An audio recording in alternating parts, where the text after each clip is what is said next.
Tommy Rooney joins us on the line as well. Morning, Tommy. Morning, folks. How are we? All good. Were you surprised there on sort of softballing? Is he trying to just soften him up? You always have to read into what the Kerry lads are doing, Tommy, of course. Yeah, you're always trying to second guess what they're up to and what they're saying. No, I wasn't surprised with his tone in the James McCarthy interview. Fairly straightforward. So the Kerry boys are going to keep quiet for the next couple of weeks. I had Peter Keane in one earphone and James McCarthy in the other earphone, so basically I was being told what questions to ask, just FYI. Nothing would surprise me. Tommy, what's going on here? Make the GAA great again. Is what we're doing? Oh, I love it. Okay. What would that be in broken down form? Magaga. What have we got? Copy. We have a snappy new name for a slot here. I like it, and it's not like we're stealing it from Phil Egan. So lads, this week we're looking at a must watch, might watch, and I'll be honest, I was going to create a can't watch, but it turns out the GAA GO are streaming every single league game this week for a £5, so you can watch whatever you want. Well, that came up in the conversation to let our viewers know this morning, when it came up in the conversation just before we came to air this morning, and I couldn't see Eoin, but I could hear the penny drop when you said you can watch the game live on GAA GO. And Eoin's N7 trip from the wilds of West Kerry up to the wilds of Monaghan was suddenly, it felt to me to be in doubt slightly, but listen, I'm sure you're going to make the trip anyway. I thought it was just for championship, to be honest. I didn't realise it was coming in straight away this weekend, so that is actually fantastic. Like, I mean, this is great. I thought that for games that weren't going to be televised, I thought that, say, Monaghan should try and televise it themselves, charge a £5 and make up some of the gate receipts that are going to be missing this weekend. But that is great, and I think this is going to be one of the years where people... things are probably going to be called off in a couple of weeks, but if everything miraculously goes ahead, this could be one of the years where people get more knowledge than ever on GAA teams, Tommy, I think. Yeah, it's very true. I'm not sure we're going to get that much knowledge in week one. It's like, Ryan McHugh was saying that it's a must-win game against Tyrone for Donegal this week. They want to stay in Division 1, but it's nearly like a McKenna Cup game. It's pre-season. In a lot of ways, and they're playing Tyrone in a quarter-final in Ballybuffet in the first week of November, so we're going to see a bit of shadow boxing there. So when I was trying to break down the games here, that's kind of what I was weighing up. Is it really a must-watch if we're going to see the real thing on show? So will I run you through what I've got? Go for it. So must-watch this week, the number one game you've got to watch is Roscommon Armagh. We're starting off the Division 2 game. So we've got two counties here who have been, in their own ways, affected by COVID-19 in different ways. They've had different stories coming out of the camp, so I'm not sure if that's going to affect it on the pitch, but in terms of football and the styles of football they play, Roscommon and Armagh are two of the most attacking teams in the country, and we're guaranteed a cracking game here. Division 2 is tight. A lot of the teams there are trying to get into Division 1 next year, and Roscommon and Armagh would see themselves as Division 1 teams, and I'm sure that's reflected in Eoin Sheahan's power rankings, where they're quite high up. Cavan are hot in pursuit. So whoever wins Armagh and Roscommon is pretty much guaranteed Division 1 football in 2021. So that's a massive game. It's a must win. There's a lot on the line there for both teams. So I would say that one, stick it in your must win. It's 2 o'clock, Breffni Park. It's not 2 o'clock in Breffni Park. It's 5:30 p.m. in the Athletic Grounds on Saturday. There's nothing pretty much about it. It's winner goes up. Yeah. That's it. So the stakes are incredibly high. We've seen sometimes how teams playing in Division 2, especially some of the top teams, they can lose a little bit of an edge in the summer. I think it's almost a prerequisite at this point that you need to be playing Division 1 football to be considered a contender. Like the stakes, I think like this could be as high stakes as a game as these two counties could possibly have this year. They've got designs on getting to the next tier next season and contending, getting to an All-Ireland semi-final potentially in the next few years. They need to win this game at the weekend, and they need to be in Division 1 next year. 100%. Definitely stick it out as a must-watch. And keep an eye on the O'Neill brothers for Armagh this weekend.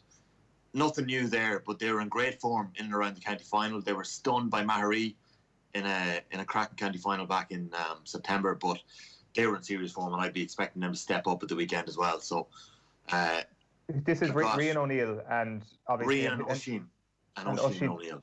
Where does Oisín play? Oisín would be more of a centre forward.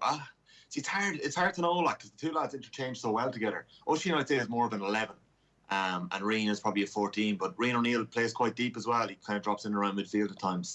and can operate as the playmaker and Ocean go inside. But I think the two lads are going to be key for Kieran McGeeney this year. And there's nothing revelation in saying that. Like, they're cracking footballers. Division two is a thing of beauty. Like, given everything that's at stake now, like you said, we should start to look at it like the Championship. We should become like those people that say the Championship is better than the Premier League. That there's so much at stake. But as you say, it's squeezed. Take it. Where are we going next, Tommy? Where are we going next? We're going to go to Galway Mayo, and I struggle over putting this into my must-watch, to be honest. I'm not sure we're going to get that good a game this weekend. I think Mayo are going to beat Galway. I think Galway. There's a lot of absentees there. There's 9 changes since March. There's obviously no Mike Cullen players after the COVID outbreak in the club after they won the championship final in the community there. They're missing Shane Walsh through injury. They're missing Ronan Steed this week through injury. Mayo need to win.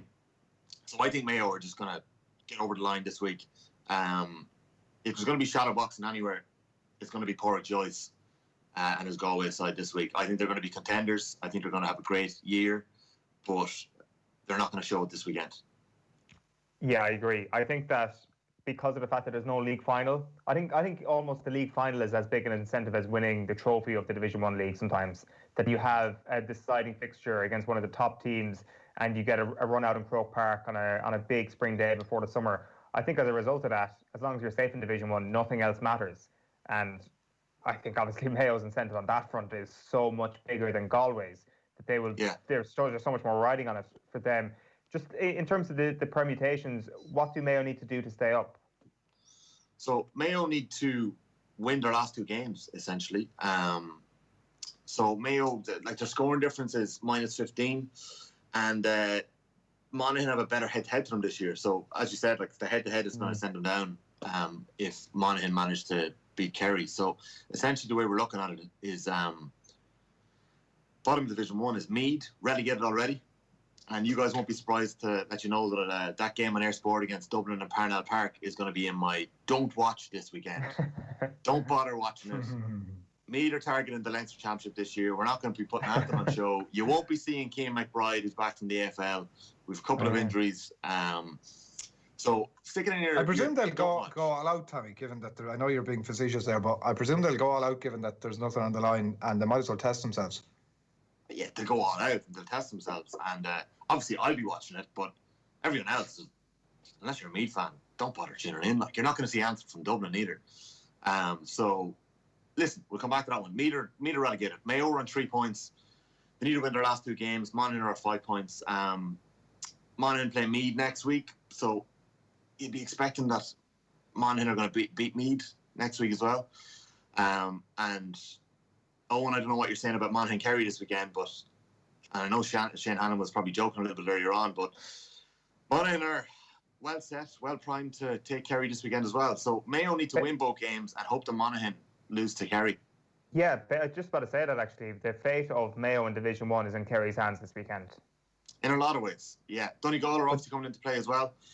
But it's not even just that though, Tommy, because if the Mayo have a lot of work to do. Mayo win, they're on 5 points with Monaghan, and if Monaghan beats Meath, then the best they can do is finish level with Monaghan. So they can forget about Monaghan if Monaghan end up beating Meath in the final week, for example, because head-to-head comes into it before scoring difference.